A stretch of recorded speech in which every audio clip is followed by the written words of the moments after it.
pense qu'aussi au Québec, c'est la première chose que les gens font, c'est pas on y allume la TV, TVA Nouvelles.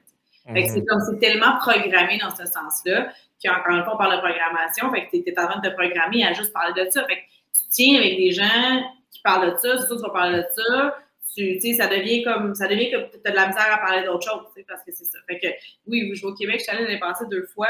Après 2 jours, je suis en dépression. Fait que j'ai décidé. Je me surprends pas.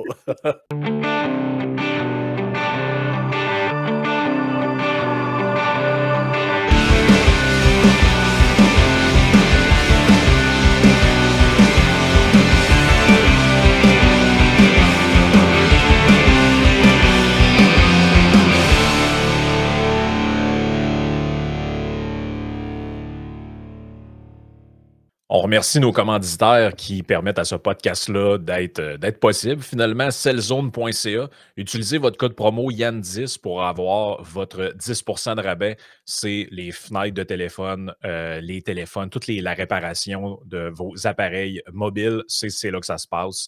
La gang de Barbecue Québec, on arrive l'été. C'est le temps. Achetez tous vos accessoires de barbecue chez Barbecue Québec. On a évidemment dans nos autres commanditaires TLF Dessin qui est là aussi depuis longtemps dans les plans 3D et les dessins industriels dans le domaine de la construction. On a également Ready for Canada pour toutes vos demandes en matière d'immigration. Ça, c'est important. Le gouvernement a changé beaucoup de la paperasse. Faites affaire avec des pros, l'équipe de Steven de Ready for Canada et ranchbrand.ca. Utilisez aussi votre code promo Yann10, facile à retenir, Yann10 2 fois pour 10% de rabais pour avoir les meilleurs vêtements de country au Québec. Hey, bienvenue dans ton Yann et Frank. Aujourd'hui, on a une invitée, Josiane Lambert de Evoque, qui a une compagnie d'immobilier, Playa del Carmen, Mexique. Ouh, elle va nous faire rêver aujourd'hui! Merci beaucoup, Josiane, d'être là. Juste dire aux gens en toute transparence, là, c'est notre ami David Descoteaux qui nous a mis en contact parce qu'il avait fait un article sur toi. On pourra peut-être y revenir. C'était l'année passée, c'était publié dans les médias de Québécois. Ça s'appelait Une Québécoise dans la jungle de l'immobilier mexicain où tu racontais un peu ton histoire, mais je suis curieux que tu la partages quand même avec les auditeurs. Comment une Québécoise finit par être expatriée au Mexique, ouvrir un café, tomber dans le milieu de l'immobilier, donner des conférences. Tu as dit tantôt même que tu avais fait de la radio là-bas. Tu as l'air d'avoir touché à tout. Tu as comme découvert, je ne sais pas si tu es peut-être présent, tu pourras nous le dire, une fibre entrepreneuriale rendue là-bas, mais tu as dit tantôt, je suis parti avec un sac à dos, puis finalement, tout est arrivé un peu comme ça. Peux-tu nous en dire, nous raconter un peu cette petite histoire-là? Hey, ben merci à tous d'être ici avec nous autres aujourd'hui. Merci les gars, Yann et Frank de m'accueillir. Merci oui, à David de nous avoir connectés. Je pense que la vie, c'est toutes des connexions justement qui nous fait qu'on peut grandir ensemble. L'union fait la force. Donc, merci beaucoup, merci d'être ici. Puis oui, avec Evoque Real Estate, justement, qui est ma compagnie que je représente aujourd'hui. Mais bon, ben oui, comme tu dis, peut-être, Frank, justement, est-ce que tout s'est passé? Je pense que non. J'ai eu bien des histoires qui sont arrivées, bien des obstacles, justement, dans ce parcours-là. Ça n'a pas toujours été rose, non. Mais c'est une des meilleures décisions que j'ai prises de ma vie de déménager, de changer, de devenir un expat, justement, dans le pays du Mexique, qui est maintenant ma résidence permanente. Depuis plus de 11 ans que je demeure ici. En Playa del Carmen, j'ai déménagé dernièrement à Tulum pour pouvoir expandre pour grandir ma compagnie, grandir mes projets aussi. Fait que, ben, comment je suis arrivée ici? Ça fait plus de 15 ans que, dans le fond, mon premier arrivé à Playa del Carmen. Premièrement, ça a été Tulum. Je voyageais sac à dos en Amérique centrale. Puis, seule, j'avais décidé justement de dire, prendre un break du Québec, de notre fameux métro boulot dodo, du stress, justement, de la performance qu'on se pose beaucoup à faire au Québec. J'ai dit, bon, OK, moi, je vais aller découvrir le monde, cette planète que, justement, Dieu nous a donnée. Puis, finalement, quand j'ai fait toute l'Amérique centrale, je suis arrivée à Tulum, puis j'ai vu la mer des Caraïbes, puis j'ai dit, wow! J'ai appelé ma mère, j'ai dit, Mom, j'ai rencontré l'amour de ma vie, ça s'appelle le Caraïbe mexicain. Je suis tombée en amour, comme on dit en québécois. Puis, j'ai décidé de dire, OK, il y a quelque chose ici qui m'appelle, il y a des vibrations qui m'interpellent. Je me suis sentie bien. Puis, les Mexicains, c'est tellement des gens qui sont chaleureux. Buenos días, buenas tardes, c'est ça. Puis, la bouffe est bonne aussi. J'ai clairement gagné un 10 kilos extra en déménageant au Mexique, mais bon. Donc ça, c'est comme ça que je suis arrivée la première fois. Ouais. Ah, crime, OK. Ouais, c'est Mais ça. Fait que là, t'es arrivé là-bas, mais c'est ça que tu disais, même dans l'article qui est rapporté par David, ça n'a pas été facile parce que tu disais c'est un milieu quand même assez macho là-bas. Mettons, tu es une fille, tu n'es pas une locale, tu arrives du Québec, bon, du Canada. Comment on fait pour faire sa place dans ce monde-là? Là, tu sais, commencer à travailler dans l'immobilier ou même ouvrir une business comme un café. Parce que j'ai dit ça, ça me surprend pas trop quand j'ai lu ça dans l'article parce que moi, je ne suis vraiment pas un expert du Mexique, mais les fois où je suis allé, j'ai entendu des choses. Je ne suis pas si bon que ça en espagnol, mais j'ai entendu des choses comme moi. Ça au Québec, ça se dirait pas à une femme. Là. Ça peut mal se terminer. Là. Mais c'est sûr que on vit encore dans un monde macho, ça c'est la réalité. En tant que femme, on le vit, puis ça, c'est des choses qu'on peut juste le ressentir nous autres, mais c'est sûr qu'on est quand même dans un pays qui est très encore, qui vit encore des années en arrière par moment dans certains secteurs, mais c'est un pays que j'adore, le Mexique, en tant que vivre maintenant. Je trouve ta façon de t'adapter, puis je pense que c'est une façon aussi, tu sais, quand on dit dans un pays macho ou féministe, quoi que ce soit, c'est de trouver ton chemin puis de faire ton chemin, non? De faire ta place, parce qu'en bout de ligne, on est tous des humains, qu'on partage cette même expérience sur cette terre.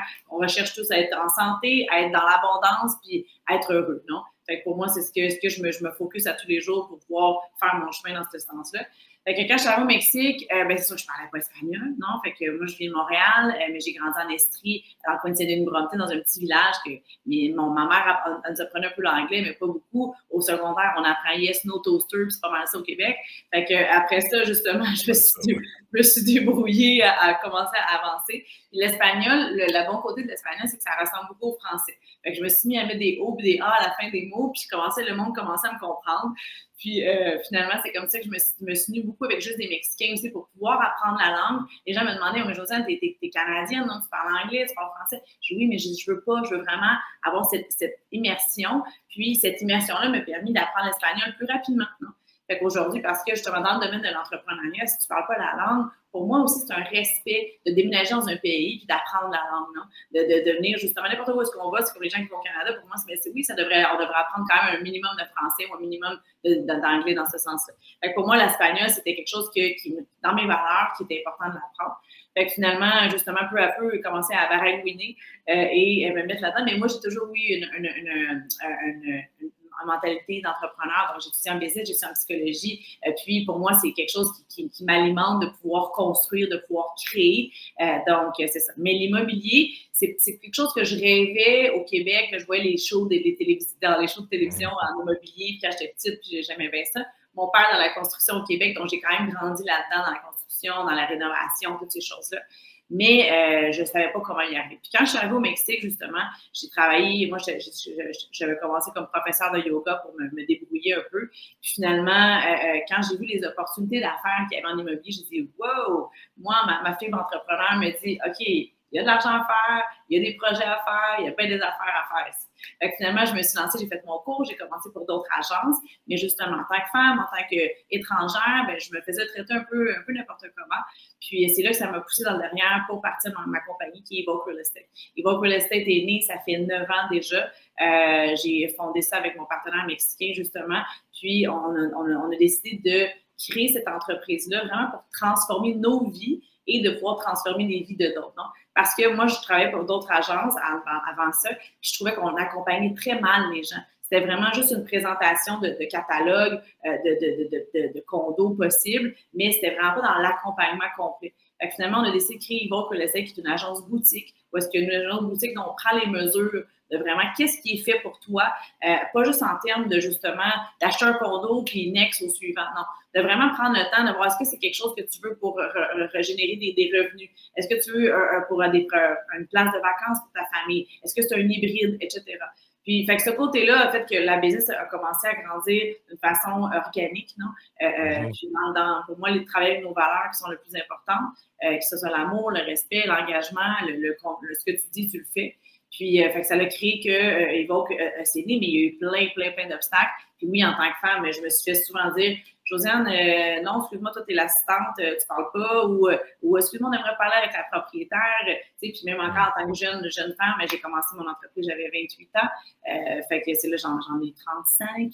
Donc, plus ou moins, fait que finalement, ça l'a fait que les gens me croyaient pas au début. C'était moi-même les clients, même les clients québécois qui rentraient dans l'office, qui disaient, hey, je vais te prendre un petit verre d'eau. Moi, j'ai pas de problème, je vais aller porter le verre d'eau. J'avais mes employés qui me disent, hey, c'est la bosse. Fait que, puis tu sais, quand tu restes dans l'humilité, je pense dans n'importe quoi, ça t'apporte d'autres choses aussi, puis ça me fait grandir comme personne, comme entrepreneur. Puis aujourd'hui, mon entreprise va super bien, puis aujourd'hui, on a ouvert une deuxième succursale à Matouloum, on continue de grandir.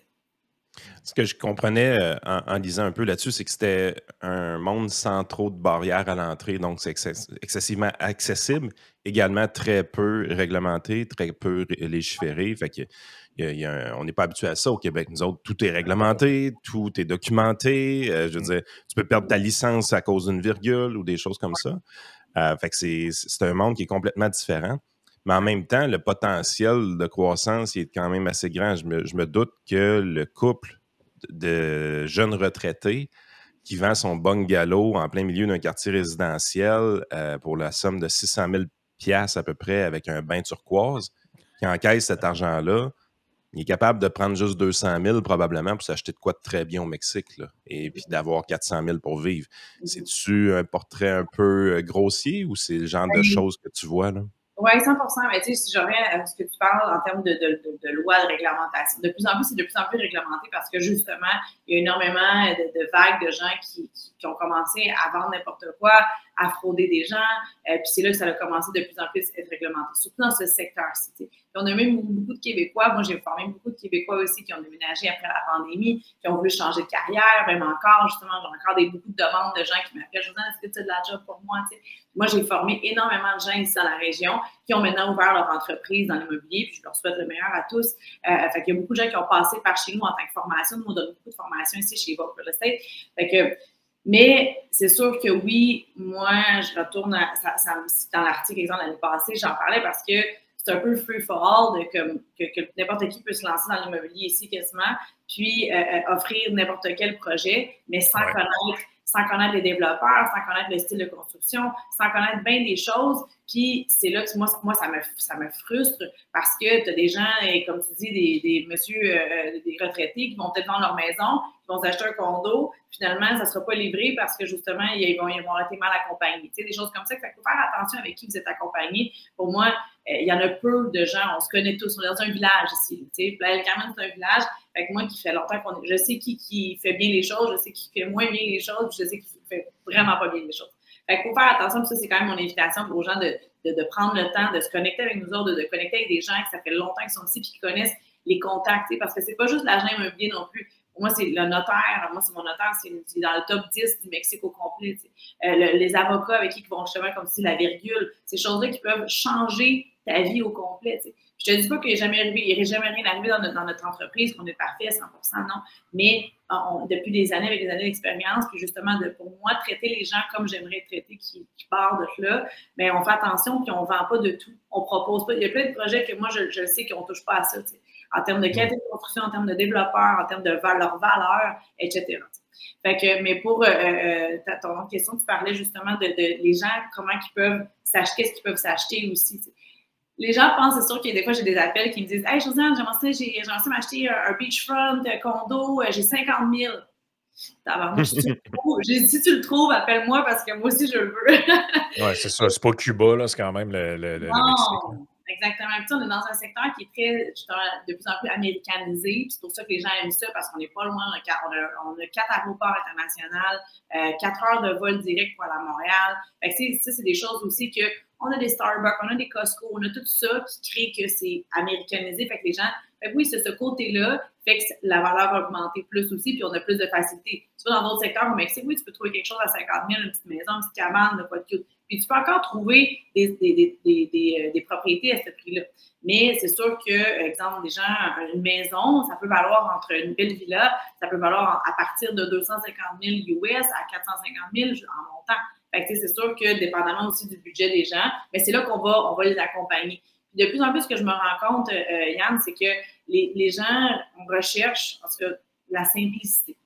Je pense que c'est ça une chose que, plus que la grosse baraque, je pense que justement, on a eu beaucoup de vagues après la pandémie de Québécois qui ont décidé de vendre leur grosse baraque. Puis il y a eu la vague au Québec que le prix avait augmenté énormément, là, tu sais, que les maisons valaient 1 million et plus. Encore dedans, là.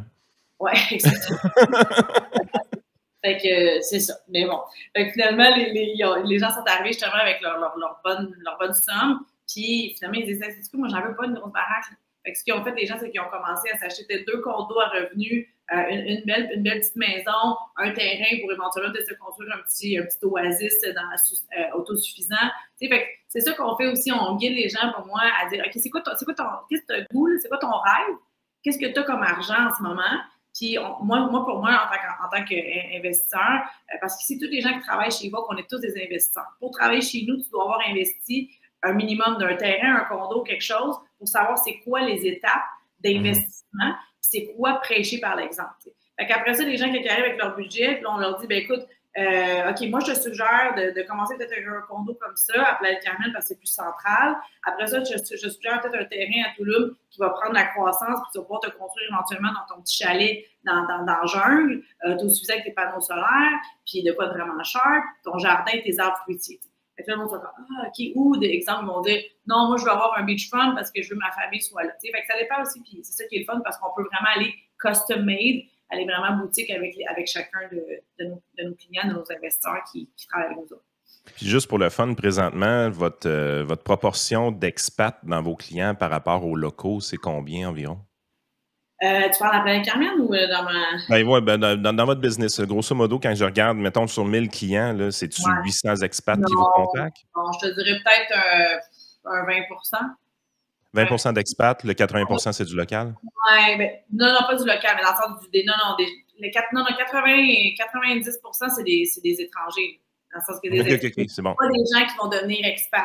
Je vais l'expliquer, mais OK. c'est ça, ouais. C'est des étrangers, c'est des investisseurs qui restent dans leur pays, mais qui achètent à l'étranger pour passer quelque temps là, dans le fond. Notre marché en ce moment, moi, chez Evoque, c'est sûr qu'en tant que québécoise, j'ai près un 80 québécois. Là. Fait que c'est vraiment énorme. On a vraiment beaucoup de Québécois qui nous appellent tous les jours. Je veux dire, on a plusieurs, on a des clients tous les jours, des investisseurs qui nous appellent à toutes les semaines. Puis ça roule. Là. Cet été, on a eu un été de fou. Puis moi, je pensais pas que ça allait rouler cette année et ça n'arrête pas. Puis c'est sûr qu'avec toutes les choses qui sont passées des dernières années au Québec, au Canada, ben les gens, il y en a qui veulent sortir de là ou qui veulent commencer à préparer leur retraite. Ils se rendent compte aussi que justement, le coût de la vie est tellement élevé au Canada. Moi, ça me préoccupe pour ma famille, mais moi, c'est pour ça que je travaille fort aussi. Je me dis, je suis en train de préparer la retraite de mes parents qui n'ont pas nécessairement eu la chance de se monter un fonds de pension ou quoi que ce soit. Puis je me dis, comment ils vont survivre mes parents à l'âge de 70 ans, tout seuls dans leur maison? Oublie ça. Là. Fait que, c'est des choses comme ça que de plus en plus les gens aussi ont vu, ont commencé à s'éduquer, puis se rendre compte que justement c'était possible ici, en étant accompagné, parce que tellement de tabous, il y a tellement de rumeurs que tu peux pas avoir une propriété. J'entends tellement de choses, moi, tous les jours, c'est tellement drôle. Puis sûrement que je sais pas, c'est la grand-mère de qui raconte ces histoires-là, mais que tu peux jamais être propriétaire, que le gouvernement peut prendre ta propriété, que tu sais, c'est tout des faussetés, mais encore une fois, c'est l'ignorance, puis justement, c'est beaucoup de, c'est pas de la mauvaise ignorance, mais des fois, c'est le manque de s'éduquer, de poser des questions.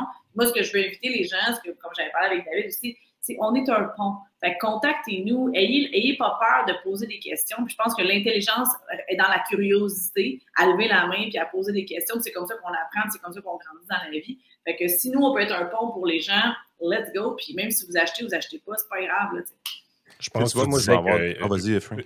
tu disais qu'il y avait eu comme entre guillemets, deux vagues, pour faire de mauvais jeu de mots, là, de gens qui démontraient beaucoup d'intérêt. La première, tu l'as mentionné, c'est évidemment quand il y a eu la pandémie. Là. Beaucoup de gens, il y avait la Steam qui sortait puis ils voulaient sacrer le camp du Canada, du Québec, tout ça. Et il y a un autre truc que tu disais, c'était le gain en capital. Quand ils ont changé la réglementation, là, ils sont comme revenus en arrière. En tout cas, le Canada est revenu en arrière. Le Québec, je pense, est encore là-dedans, mais ça va éventuellement changer de ce qu'on comprend. Mais c'est ça, ça, tu l'as beaucoup vu à ce moment-là, là, quand ils ont commencé à annoncer qu'il y avait une hausse sur la taxation du gain en capital. Il y a des gens qui te contactaient pour dire, moi, c'était la goutte qui fait déborder le vase. On a eu les gros portefeuilles dans ce temps-là. Fait qu'on a eu des gens justement qui avaient le goût de dire OK, c'est quoi ça? C'est tout mon cash, ma vie, etc. Il va falloir que je commence à être encore plus payer pour genre parce que je fais de l'argent. Fait que c'est là qu'on a eu des gros portefeuilles, justement, là, tu sais, hey, moi, j'ai 1 million ici, j'ai 2 millions ici, dans le sens, j'ai des villas que là, je veux genre sortir, faire de quoi. Les gens se sont sentis comme clairement attaqués chez eux. Puis moi, je suis d'accord avec ça. Je sais pas, je suis pas à l'intérieur de toute l'histoire, mais dans le sens que, à un moment donné, on peut pas faire de l'argent parce que tu fais de l'argent, il faut que tu sois surtaxé, ou parce que tu fais de l'argent, tu es un pas bon. Il y en a de tout, non? Il y a de tout genre dans tout. Là, fait qu'à un moment donné, mais oui, on a une grosse vague de gens qui se sont dit OK, moi, ça, ça va pas avec ce que j'ai travaillé toute ma vie pour après ça être encore plus taxé. Fait que oui, on a une vague de gens qui ont commencé à s'acheter, de sortir leur argent, justement, d'investir ailleurs parce que par la peur aussi d'être surtaxé, d'être pris leurs biens, etc. La pandémie qui a apporté une vague de gens qui étaient contre tout ce qui se passait par rapport à les décisions de santé, les vaccins, etc. L'obligation, plus qu'autre chose, l'obligation à se faire dicter quoi faire, comment faire et quand faire. Fait que ça, on a une grosse vague de gens qui ont décidé de prendre leur clic, leur claque, de tout vendre. J'en ai ici des gens que justement qui avaient. Moi, j'ai quelqu'un qui travaille avec chez nous ici, qui lui avait 55 portes au Québec, que sa vie était bien. Puis il a décidé de faire juste comme, regarde, moi, c'est pas pour moi. Il a pris sa femme, ses enfants, puis ses chats, puis il a dit, Josiane, qu'est-ce que tu m'as. Puis finalement, ça a commencé comme ça. Finalement, maintenant, lui, ça fait déjà 3 ans, 4 ans qu'il est ici, puis il aide des investisseurs justement à faire le même chemin que lui, parce que, comme je disais tantôt, il y a beaucoup de gens qui pensent que c'est pas possible, mais quand tu es bien accompagné, puis quand tu es guidé, sans pression aussi, on n'a pas besoin d'attendre à ta retraite, tu n'as pas besoin d'attendre d'être sur le bord du ravin aussi pour changer de vie, tu sais, pour changer de vie aussi. Puis ce qu'on fait ici, c'est qu'on aide beaucoup les gens à accomplir leurs rêves. Puis, puis je pense que les gens, on attend beaucoup au plus tard, à demain, etc., pour y arriver, quand que la vie, on ne sait même pas ce que ça peut apporter demain. Ah non, c'est ça. Moi, je suis dans le conseil financier dans la vie de tous les jours, puis j'ai un couple, dans le fond, qui est parti justement au Mexique, puis qui me disait que c'était relativement simple. Puis d'habitude, les freins là, qui empêchent les gens de partir du Québec ou du Canada, c'est évidemment toujours l'assurance santé. C'est le bout qui est problématique. C'est ce qui nous empêche souvent d'aller aux États-Unis, par exemple, parce qu'on sait que le système américain peut coûter extrêmement cher, puis que là, si tu veux garder ta RAMQ, c'est 6 mois maximum à l'extérieur, ainsi de suite. Fait qu'on a beaucoup de snowbirds qui font du 180, 180. Ouais. Tu dois en avoir même toi dans ta clientèle. Mais ce que j'avais été surpris avec le couple de clients qui avaient fait l'expérience vraiment de partir au Mexique, tout ça, qui ont eu besoin des soins de santé au fil du temps, c'est qu'au Mexique, les soins de santé sont beaucoup plus abordables qu'on pense. C'est très privé aussi. Il y a du public et du privé, mais le privé ne coûte pas si cher que ça. Donc, quand tu arrives, tu as une fracture ou tu as un épisode d'un virus ou peu importe, les gens font le saut quand ils sortent avec leur facture à la fin. C'est-tu des choses que tu entends également de ton côté? 100%. Puis j'ai des propres expériences à vous donner comme exemple. Juste pour donner aussi les gens, on est tellement brainwashés par notre assurance du Québec, l'assurance maladie, exactement. T'sais. Puis c'est fou, là, parce que je m'en ai rendu compte, mais moi aussi, moi, c'était une des peurs, mais là, je vais faire quoi sans. Puis c'est les premières choses que les gens te disent, tu vas faire quoi sans ton assurance maladie, tu sais. Puis c'est encore une fois, on est tellement programmés au Canada, à l'Amérique du Nord, à vivre dans la peur que, genre, c'est insane, tu sais. Moi, ça me fait capoter. Fait que, puis, justement, moi, quand je suis partie, j'ai dit, OK, là, tu fais ton 6 mois où les gens ils font, là, comme tu dis, leurs 6 mois pour pas la perdre. Moi, j'ai été opérée au Québec, Yann, j'ai des cicatrices de guerre, OK? Dans le sens que j'ai attendu pendant longtemps d'avoir mon opération. Là. Puis j'ai des cicatrices dans le fond, par exemple, que j'ai été au Vietnam ici pour me faire opérer. Donc là, je veux juste mentionner ça ici, OK? Puis que ça a été gratuit. Non, ça a été gratuit, ça m'a pris 6 mois d'attente, fait que mon temps que je charge le temps de l'heure, je ne sais pas comment ça. Fait que, puis ici, j'ai eu différentes opérations. Moi, je me suis cassée pas mal tout. Je suis une fille d'adrénaline, fait que j'ai en moto, à cheval, etc. Mais j'ai eu une grosse opération nasale parce que je me suis fracturé le nez 6 fois. Puis ils m'ont ouvert ici. OK, j'ai été sur la table d'opération pendant 9 heures de temps. OK, j'ai toute une reconstruction genre intérieure. Ça m'a coûté moins de 1 500 $, mon opération. Okay. Juste te donner une idée. Okay? C'est pas si pire, là. C'est pas si pire. Non, on a fait ça. Tu sais, ça, c'est des affaires, je peux t'en nommer. J'en ai les longues dates. Les dentistes. Aller faire un nettoyage des dentistes, là, c'est 30 40 OK. On est plus dans le 110, 120 pour des enfants présentement au Québec. Là. Je me suis fait enlever pas mes dents de sagesse, je me suis fait faire un traitement de canal l'année passée. Ça m'a coûté, juste parce que je calcule en pesos. Je pense qu'on est dans le 700-800 au Québec à peu près pour ça. 700-800, bon, ben exactement. C'est pas si pire quand même. Non, ma mère, elle a passé, je pense qu'elle a passé 5 à 10 000 le traitement de canal. Non, je pense que c'est plus cher. Okay. Ça dépend quel genre que tu fais. Mais oui, ça peut monter. Ça peut monter. Ma mère, elle a eu un traitement de canal, ça avait coûté pas loin de 10 000, je pense, pour 2 traitements de canal. En tout cas. Mais tu sais, c'est des affaires normalement. Fait qu'ici, là, tu descends le coût de 20, 30 fois. Là, dans le sens, j'exagère peut-être un peu, là, mais il y a plein de voyages aussi de plus en plus qui sont organisés. Il y a des voyages organisés médicaux. Tourisme médical. Tourisme médical, tourisme dentiste, toutes ces choses-là. Fait qu'ici, on a des vagues. Il y a des gens aussi, puis même j'ai eu une investisseur de l'année passée qui, elle a acheté un condo parce qu'elle donne la formation en tant que dentiste, puis elle organise des voyages comme ça. Fait qu'elle dit, moi, c'est parfait. Elle dit, je vais louer mon appartement à ces gens-là, parce que justement, il y a une forte demande. C'est pas tout le temps les gens qui veulent rester dans les hôtels ou que ce soit. T'sais. Fait que oui, l'assurance santé. Puis aussi, je revenais, moi, j'ai des assurances médicales aujourd'hui internationales qui me coûtent moins cher de ce que je payais en tant qu'assurance maladie au Québec, en tant que de ce que je vois dans mes impôts, etc. Puis je suis couvert quand je vais en Italie, quand je vais au Canada, quand je vais aux États-Unis, quand je vais au Mexique, quand je vais anywhere. Puis cancer, etc., si je suis hospitalisée, ça me coûte à peu près entre 2 000 $ plus ou moins par année, mais je suis loadée. Fait que c'est l'ignorance, encore une fois, comme on parle, que les gens, on est brainwashés par une assurance maladie qui est le top. Puis clairement, on peut en parler longtemps. Pas de temps de cas. L'autre élément qui inquiète beaucoup les gens en général quand on parle du Mexique ou des pays du Sud, c'est l'assurance maladie, mais c'est la fameuse sécurité. Tu sais, au Québec, il y a quelqu'un qui joue au basket trop fort dans la rue puis ça indispose les gens. On entend...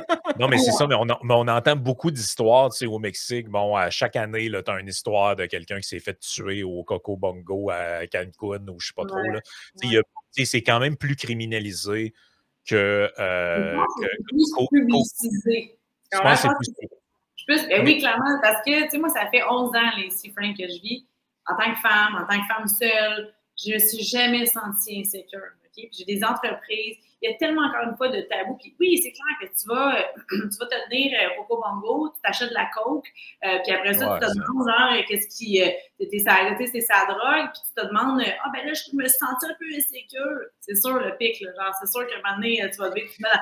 J'en ai des amis de même. J'en ai des amis qui m'ont dit, Josiane, le Seigneur, le Mexique. Je dis, ben oui, mais t'es allé, tu vas faire de la drogue, tu es à Saint-5e Avenue. C'est sûr que, genre, fait à un moment donné, c'est là. Tu m'en vas dans un beach club avec ma famille, il n'y a aucune insécurité là, pas en tout, tu sais. Fait qu'encore une fois, mais c'est juste qu'on est dans un petit village ici. Hein. Fait que c'est sûr que tout ce qui se passe, boum, ça pop. Puis le Mexique, on est tellement, surtout ce secteur-ci, on est tellement vu par plusieurs pays, mais le Canada, exemple, le Québec, on était vraiment aussi chicanés combien de fois, surtout dans la pandémie, parce que c'est représentant de liberté, tu sais. Puis la liberté, ça fait peur au gouvernement parce que ça enlève des blocages, puis ça enlève des peurs, puis la peur, ça fait qu'on trouve plus. T'sais.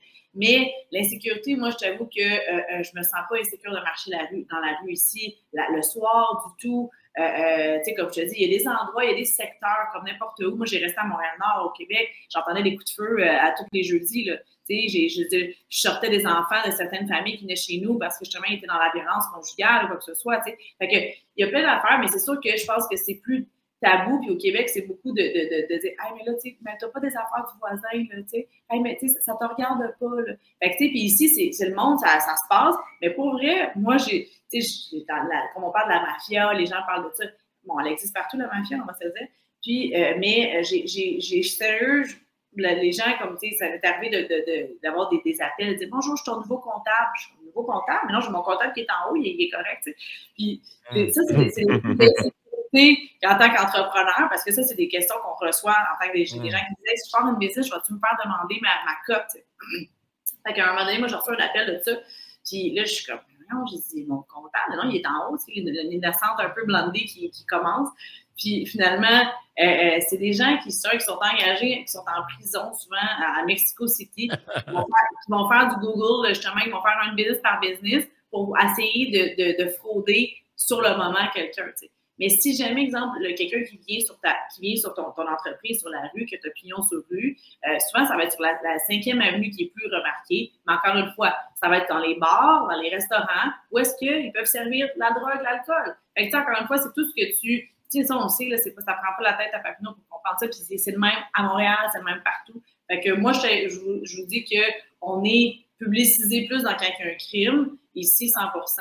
On est dans un village aussi. Puis moi, je me suis jamais sentie insécure dans ce secteur-ci, sincèrement. Fait que ça, c'est encore une fois... Quand on parle du Mexique aussi, on parle beaucoup, au Québec, c'est vu péjorativement, mais de transactions au noir. Il n'y a pas beaucoup de transactions électroniques, semblerait-il. Il y a beaucoup d'argent cash qui circule énormément. Dans le monde immobilier, on navigue avec des plus gros montants, évidemment. Est-ce que c'est quelque chose que tu vas voir beaucoup d'argent liquide dans ton coin ou c'est quand même beaucoup de transactions électroniques? Je sais que tu avais des affaires même de Bitcoin là, sur ton site. Là.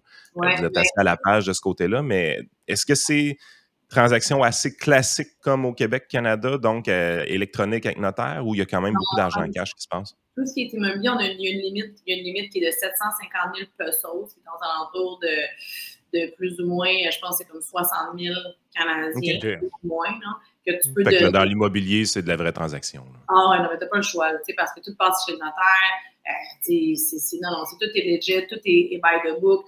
Mais puis c'est de plus en plus régularisé en termes d'évaluation. Il y a eu un temps dans les débuts quand j'ai commencé, il y a plus de 10 ans, c'était, exemple, que tu pouvais évaluer un peu tu sais, comme quand tu pensais tu vas t'acheter un char, puis tu dis, je vais le passer à 1 pièce. Fait que, tu sais, tu peux passer, exemple, ta maison à, je sais pas moi, une valeur de 50 000 quand elle en valait 150 000. Fait que tu payais moins de frais de clôture chez le notaire. Mais là, c'est terminé ces temps-là. Parce que aussi, qu'est-ce qui arrivait, c'est que si tu voulais revendre ta propriété, bien, sur ton titre de propriété, ça disait 50 000, mais là, toi, tu vendais 300 000. Fait que ton gain sur le capital était beaucoup trop grand. C'est là qu'après ça, il y avait un débalancement. Fait que dans les dernières années, ils ont rebalancé tout ça. Parce que oui, c'est un peu le Far West, là, dans le sens que. Puis Playa del Carmen a 30 ans. Toulouse en a 15. Fait que, tu sais, on est dans le début, là. On est dans le début de tout. C'est des nouvelles villes, dans le fond, là. Oui, c'est une nouvelle ville, là. Je veux dire, quand on passe à Montréal, on parle à Québec, Trois-Rivières, etc. Fait que on est dans le début. Fait que c'est sûr qu'il y a des choses qui sont un peu... On est comme victime un peu de notre succès. On est en croissance en même temps qu'on est en création. Fait que c'est là que les gens, des fois, sont comme, c'est un peu feu fort. Oui, c'est sûr que c'est un peu feu fort parce qu'on a du succès, mais en même temps que c'est en création et en croissance. Oui, c'est ça. Puis, de ce côté-là, dans le fond, les clients ton client type, de ce que je comprends, c'est que tu as la personne qui demeure en Amérique du Nord, qui va aller de temps en temps au Mexique, mais qui va avoir probablement son condo ou son habitation en location une partie du temps. Est-ce que vous offrez le service clé en main un peu de ce côté-là? Donc, vous prenez la location en charge, le ménage ou ces trucs-là, ou c'est un service que vous sous-traitez à d'autres firmes de votre côté? On sous-traite, Yann, parce que moi, je suis vraiment pro-équipe. Fait que, à un moment donné, t'as assez de faire de tout, là, justement, tu deviens pas bon dans tout. Là. Fait que, on a des agents, on a des agences avec qui on collabore.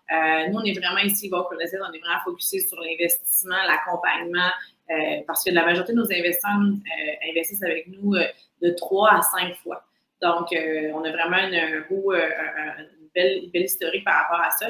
On a aussi un programme ambassadeur qu'on a lancé il y a quelques années. Fait que tous les gens qui investissent, qui après ça nous réfèrent des gens, ou même s'il y a des gens qui nous écoutent aujourd'hui et qui n'ont peut-être pas les moyens en ce moment d'acheter, mais qui connaissent des gens, bien, ces gens-là nous réfèrent, puis nous, on leur paye une certaine commission, un extrait, ça peut payer ton billet d'avion. Mais j'ai des gens, moi, qui nous ont tellement référé de gens qu'avec ça, ils ont réussi à faire une mise de fonds sur un condo.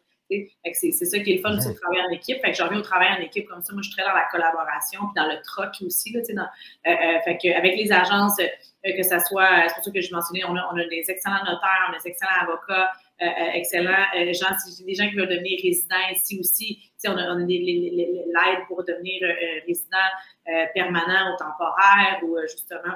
Fait qu'on a pas ce que tu as fait de ton côté, je pense que tu disais que tu étais résidente permanente maintenant du Mexique. Ouais, moi, je suis résidente permanente. Mais résidente permanente, pour vraiment en tant que forme, ça prend 4 ans. Puis 4 ans résident temporaire. Après, tu peux devenir résident permanent.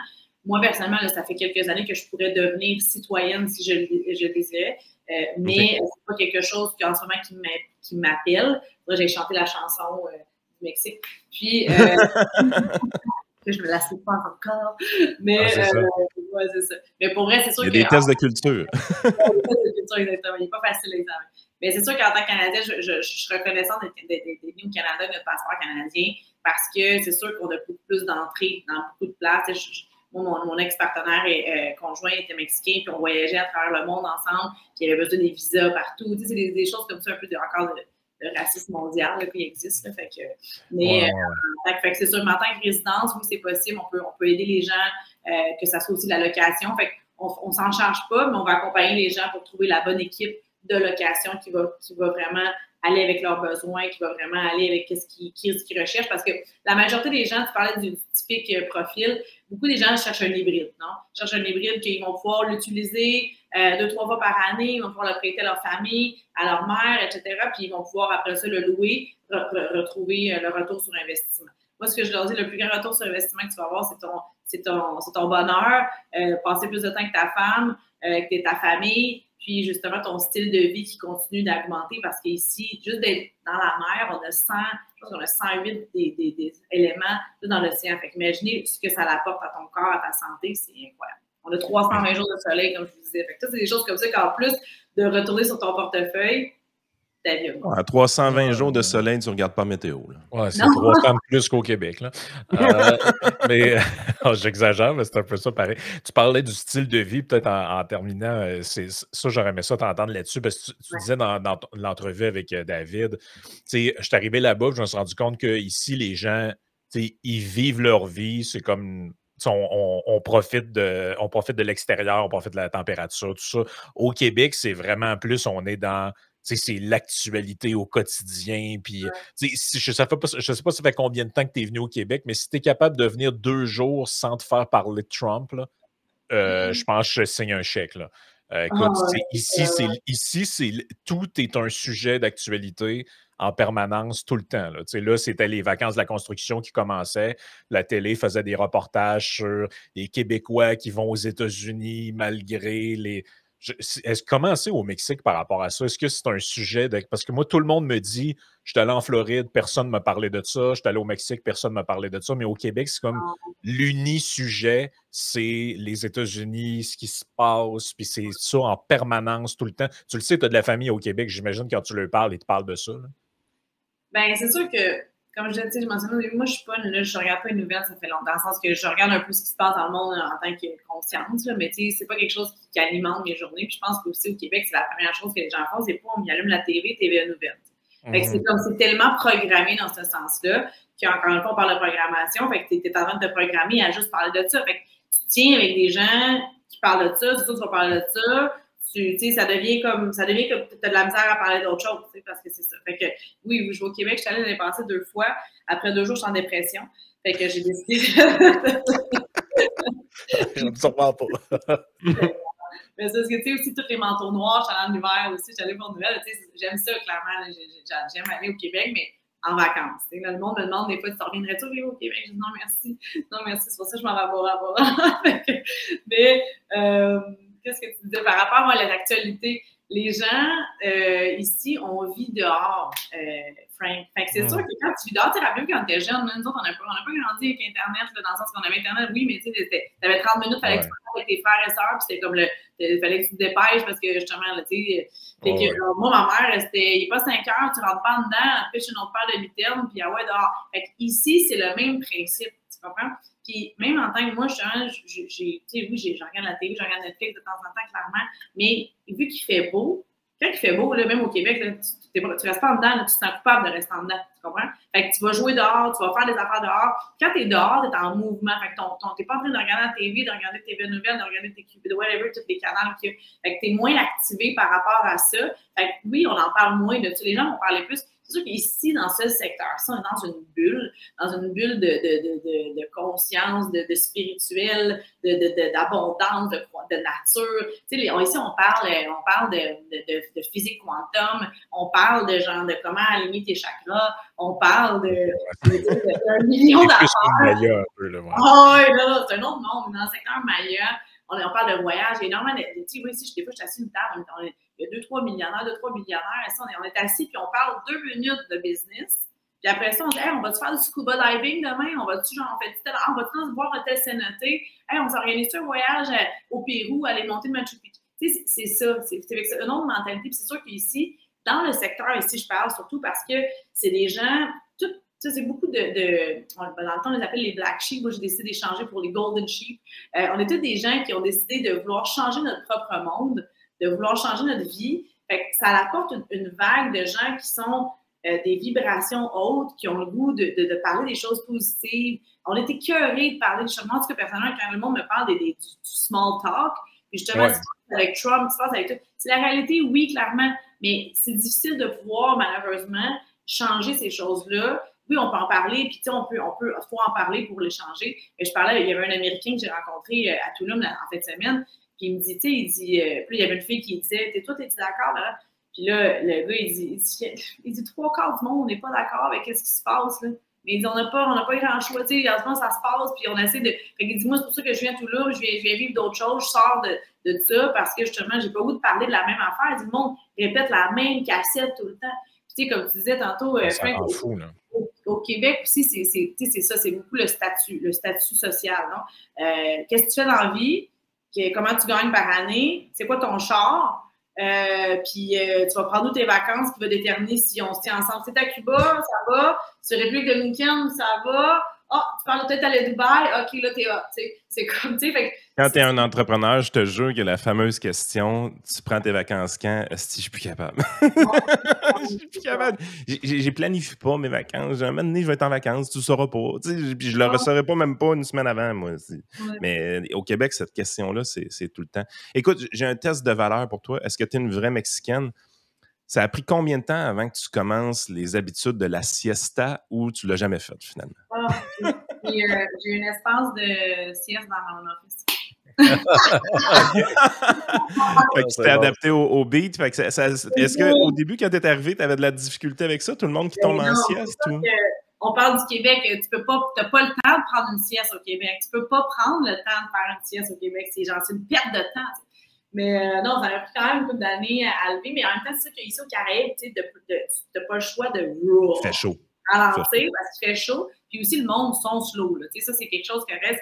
Ça reste que c'est pas facile d'être entrepreneur au Mexique, là. Puis surtout pas dans le Caraïbes. Moi, j'ai même des amis mexicains qui habitent à Monterrey, exemple, qui est un moteur du pays. Puis ils sont venus une franchise ici de leur compagnie. Ils ont duré 3 mois. Ils m'ont dit, Josiane, comment tu fais? Genre, les employés, tu sais, même moi, j'ai mes employés ici, là, je suis internationale, vraiment.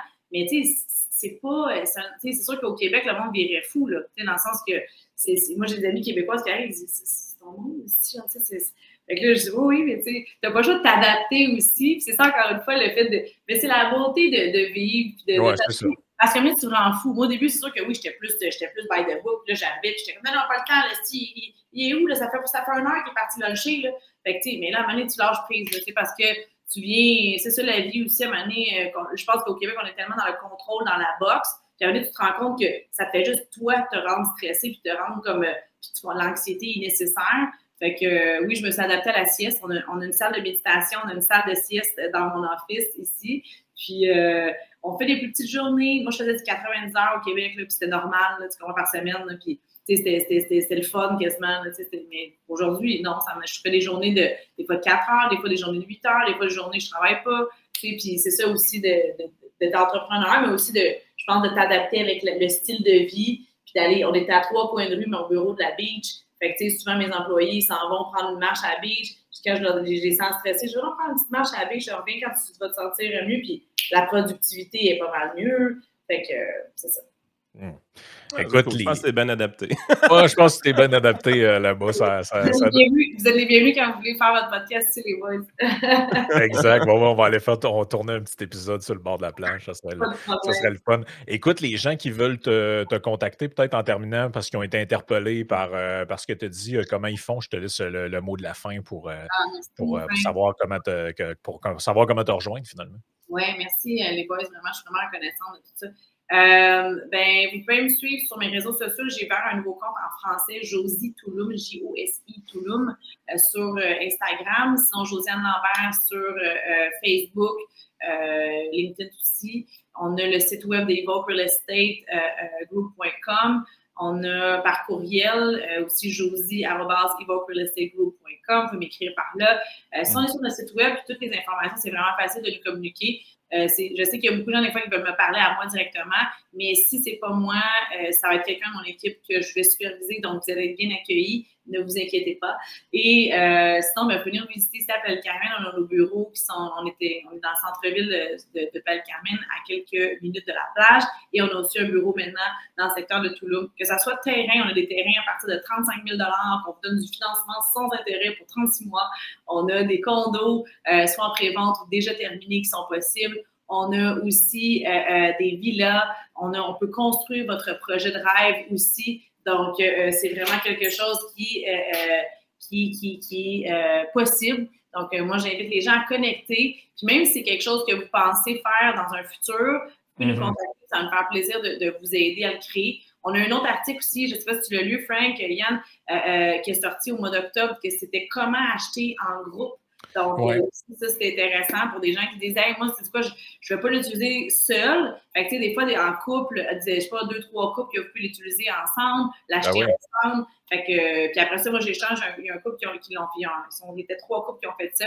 Puis ça va tellement bien qu'ils vont acheter un deuxième. Fait que c'est ça. Fait qu'il y a plein de possibilités, mais contactez-nous, Evoque Real Estate, sur les réseaux sociaux. C'est facile de nous trouver, puis on est là pour vous aider, que ce soit en anglais, en français, en espagnol, ou on a même une personne de la Pologne qui travaille avec nous. Donc, on a des gens d'Argentine, on a des gens de partout. Fait que vous pouvez connecter avec notre équipe. Super. Merci beaucoup. Merci beaucoup d'avoir été avec nous. Nous autres, on va continuer pour la partie payante des membres, mais on te salue, puis au plaisir de se voir peut-être là-bas à un moment donné. J'espère que vous autres aussi, je vais vous trouver le meilleur deal, by the way, pour vous autres, pour vous tous les deux. Je vais vous arranger ça. Super. Merci beaucoup. Merci les gars. Bye.